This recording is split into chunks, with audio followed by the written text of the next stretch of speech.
اس نے حلف اٹھا لیا اور کہا میں بالغ ہوں، اپنی مرضی سے شادی کی ہے، کسی نے مجھے اغوا نہیں کیا۔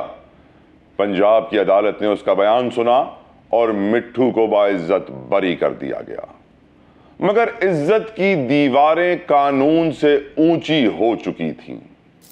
چچا نے کہا اب یہ لڑکی زندہ نہیں رہ سکتی۔ فیصلہ ہو چکا تھا، لیکن جسی کو خبر نہیں تھی کہ اس فیصلے کی قیمت اس کی جان ہوگی۔ محبت جیت چکی تھی، مگر اب موت بھی قریب آ رہی تھی۔ جسی اور مٹھو نے عدالت سے رہائی کے بعد ایک دوسرے کو دیکھا جیسے دو روحیں صدیوں بعد دوبارہ مل گئی ہوں۔ مٹھو نے کہا اب کوئی ہمیں جدا نہیں کر سکتا۔ جسی اور وہ دونوں سڑک پر نکلے، ہاتھوں میں ہاتھ مگر دل میں خوف۔ چچا کی نظریں ان پر تھیں جیسے موت کا سایہ منڈلا رہا اور پیچھے آ رہا ہو۔ مٹھو کی ماں نے کہا پتر پنجاب چھٹ دے، ایتھے محبتاں نہیں رہندیاں۔ مگر وہ کہاں جا سکتے تھے؟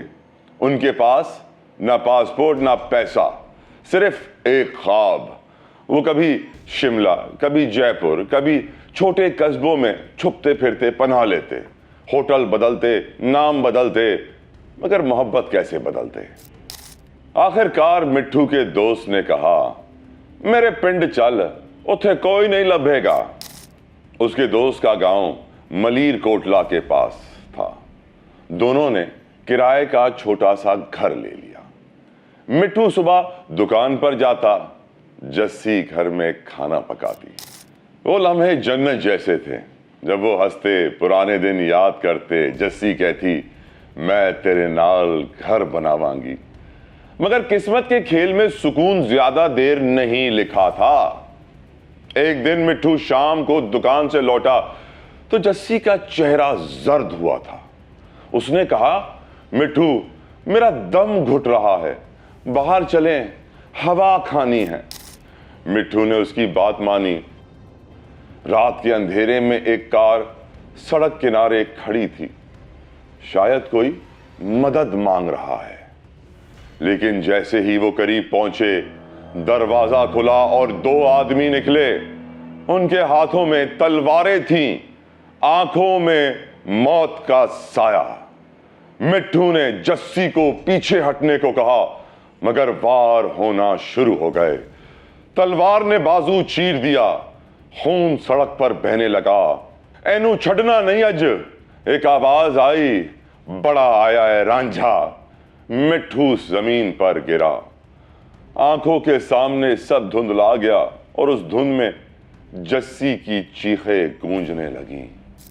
لوگوں نے شور سنا، دو مزدور بھاگے اور زخمی مٹھو کو اسپتال پہنچایا۔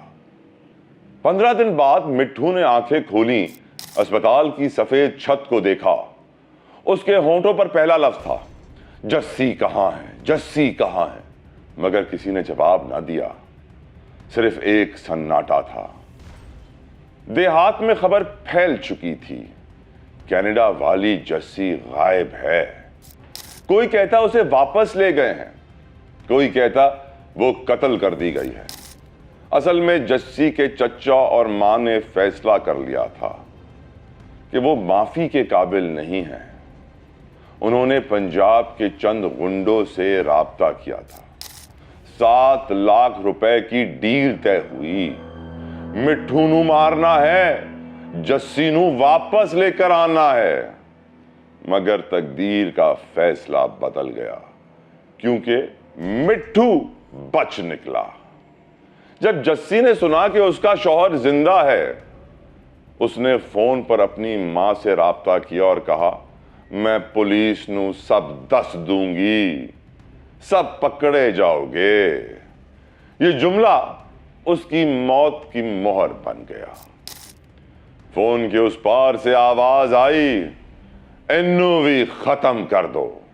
اس کی چیخیں اندھیرے میں دب گئیں۔ ایک فارم ہاؤس جہاں زمین کی مہک نہیں، خون کی صرف بو تھی، وہاں اس پر وار کیے گئے۔ خنجر نے اس کی سانسیں روک دی۔ کہا جاتا ہے قتل کرنے والوں نے مزید 7 لاکھ کی ڈیمانڈ بھی کی۔ مٹھو تو بچ گیا پر جسی نو مارنا مہنگا پڑ گیا۔ نام سامنے آ گئے، اشونی کمار، انیل کمار، سب انسپیکٹر جگوندر سنگھ، درشن سنگھ۔ قتل کے بعد لاش کو چھپانے کی کوشش کی گئی مگر سچ دفن نہیں ہوتا۔ پولیس نے مٹھو کے بیان پر تفتیش شروع کی اور آہستہ آہستہ ساری کہانی کھلتی چلی گئی۔ پیار کی وہ تصویر جو کبھی گردوارے میں بنی تھی، وہاں سے شروع ہوئی تھی، اب خون میں رنگی جا چکی ہے۔ مٹھو نے جسی کے کپڑے، چوڑیاں اور ایک تصویر اپنے پاس رکھ لی۔ میں اس دا پتی ہاں، میں اس نو نہیں بھولاں گا۔ اس کے لہجے میں درد نہیں، قسم تھی، قسم کہ وہ جسی کے لیے انصاف ضرور حاصل کرے گا۔ لیکن انصاف کی راہیں لمبی ہیں اور پنجاب میں یادیں کبھی نہیں مرتی۔ پولیس کے لیے یہ کوئی عام قتل نہ تھا، یہ ایک انٹرنیشنل بین الاقوامی کیس بن چکا ہے۔ پہلا سراغ ملا ایک کال جو کینیڈا سے آئی تھی۔ کال کے ریکارڈ میں ایک عورت کی آواز تھی، کم ہو گیا، جسی ختم۔ یہ آواز جسی کی ماں ملکیت کور کی تھی۔ ساتھ ایک اور نام سامنے آیا، سرجیت سنگھ بھادیشا، جسی کا چچا، وہی شخص جو اس خاندان کا اصل مالک تھا، جس کے ایک اشارے پر تمام گھروں کے فیصلے کیے جاتے تھے۔ اب پولیس کو یقین ہو گیا، یہ صرف قتل نہیں، یہ ایک آنر کلنگ ہے، غیرت کے نام پر قتل۔ ایک ماں نے اپنی بیٹی کو غیرت کے نام پر مروایا ہے۔ انویسٹیگیشن ٹیم نے پنجاب سے لے کر دلی تک چھاپے مارے، ایک ایک کر کے قاتل پکڑے جاتے گئے۔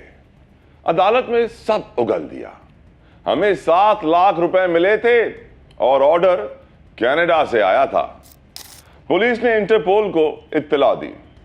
کینیڈا میں بیٹھے ملکیت کور اور سرجیت سنگھ کے خلاف ایکسٹریڈیشن وارنٹ جاری ہوئے، مگر کیس سست روی کا شکار رہا۔ مٹھو ہر پیشی پر جاتا۔ مٹھو نے کہا، جس دن انصاف ملے گا میں اس دن روؤں گا نہیں، ہنسوں گا۔ سال گزرتے گئے مگر محبت کا کیس بند نہ ہوا۔ 2015 میں سپریم کورٹ نے فیصلہ سنایا۔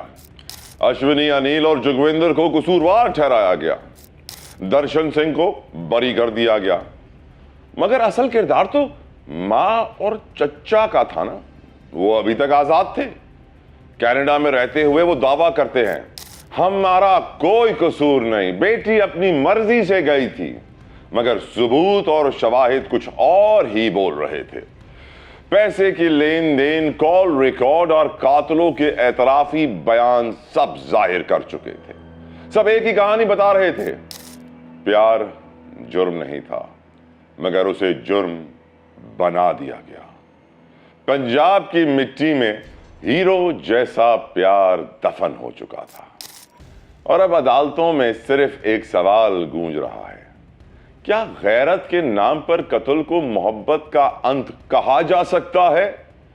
ہر سماعت میں جسی کی روح جیسے بولتی تھی، میں نے صرف محبت کی تھی۔ کیا وہ اتنا بڑا جرم تھا، اتنا بڑا گناہ تھا؟ وقت گزرتا گیا مگر پنجاب کی فضا میں جسی کی صدائیں گونجتی رہیں۔ مٹھو ہر صبح گردوارے میں جا کر ایک دیا جلاتا اور دعا کرتا، یہ میری دعا ہے کہ میری محبت مجھ سے راضی رہے۔ اور پھر آیا سال 2019 اور انصاف کی راہیں پھر ہلنے لگی۔ کینیڈا کی حکومت نے ملکیت کور اور سرجیت بھادیشا کو بھارت کے حوالے کر دیا۔ جنوری 2019 میں انہیں پولیس سیکیورٹی میں لایا گیا۔ عدالتی کارروائی بھارت میں شروع کی گئی۔ مٹھو عدالت میں موجود تھا، جسی کی ایک تصویر ہاتھ میں لے کر کھڑا رہا۔ اس نے کہا، مجھ کو بدلہ نہیں چاہیے، بس سچ سامنے آنا ہے۔ دفعہ 102، 307 اور 302 کے